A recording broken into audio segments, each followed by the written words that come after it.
Today we're tackling a topic that isn't always easy to talk about, but is incredibly important.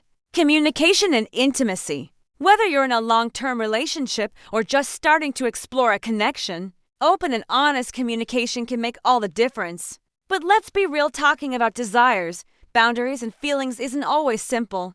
So, in this episode, we're diving into practical tips to overcome mental barriers and foster healthy communication in your intimate life. Let's get started. Segment 1. Why communication and intimacy matters. Let's begin by talking about why communication and intimacy is so crucial. Many of us grow up without having open conversations about relationships or intimacy.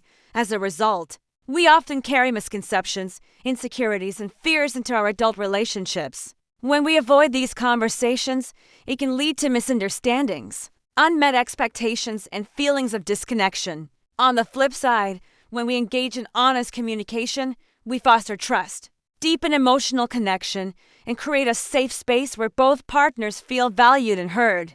According to a study published in the Journal of Social and Personal Relationships, couples who regularly discuss their needs and desires report higher relationship satisfaction. So, if you're feeling nervous about these conversations, know that you're not alone and the effort is worth it. Segment 2. Common mental barriers to communication now. Why is it so hard to talk about these topics? Let's explore some common mental barriers that get in the way. 1. Fear of judgment.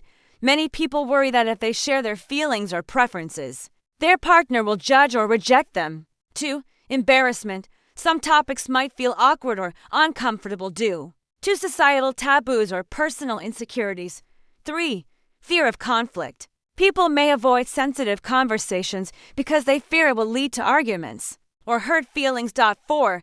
Lack of vocabulary. Sometimes people struggle simply because they don't know how to articulate their thoughts clearly. Recognizing these barriers is a first step to overcoming them, and trust me, once you break through, it becomes much easier to maintain open lines of communication. Segment 3. Practical strategies to overcome mental barriers. So, how can you start having healthier, more open conversations? Here are some practical strategies. 1. Create a safe environment. Timing and setting matter.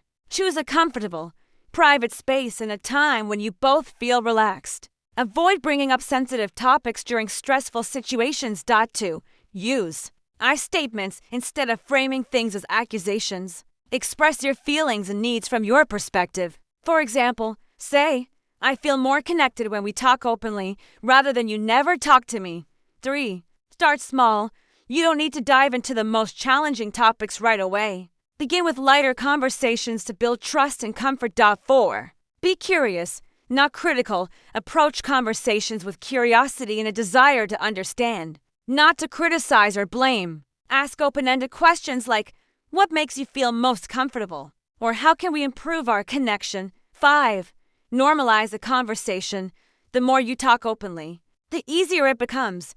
Treat these discussions as a regular part of your relationship, not a one-time event. 6. Use external resources. If you find it difficult to start these conversations, books, podcasts, and even professional counseling can be great tools to guide you. Segment 4. Overcoming anxiety and building confidence. Anxiety can be a major roadblock in communication. So, how do you calm those nerves? 1.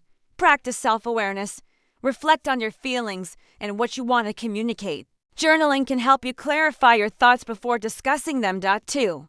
Breathe and ground yourself. If you feel nervous, take a few deep breaths to center yourself. Grounding techniques like the 5, 4, 3, 2, 1 exercise, identifying 5 things you see, 4 things you feel, etc., can ease anxiety. 3. Celebrate progress. Every step toward open communication is a win. Celebrate small victories and acknowledge the effort you're both making. 4.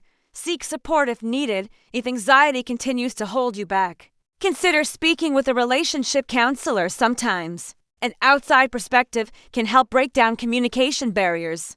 Segment 5. Listener questions. Now, let's answer some listener questions. You all sent in some fantastic ones, and I'm excited to dive in. Question 1. How do I bring up a sensitive topic without making my partner uncomfortable? Great question. Frame the conversation with kindness and curiosity. You might say, I've been thinking about ways we can deepen our connection. Would you be open to talking about it? Giving your partner a heads up and inviting collaboration helps ease discomfort. Question 2. What if my partner shuts down when I try to communicate? Patience is key here. Let your partner know that their feelings are valid and that you're there to listen without judgment. Sometimes, giving space and revisiting the conversation later can help. Question 3. How do I handle differences in preferences? Approach differences with a mindset of compromise and mutual care. The goal isn't to win, but to find solutions that honor both partners' needs. Keep the dialogue ongoing and collaborative. Conclusion: we've covered a lot today, from understanding mental barriers to practical tips for open communication. Remember, these conversations are a journey, not a destination. The more you practice, the more natural and rewarding it becomes. If you found this episode helpful, share it with someone who might benefit, and don't forget to subscribe for more conversations that matter. Until next time, keep communicating, keep connecting, and take care of each other. See you soon.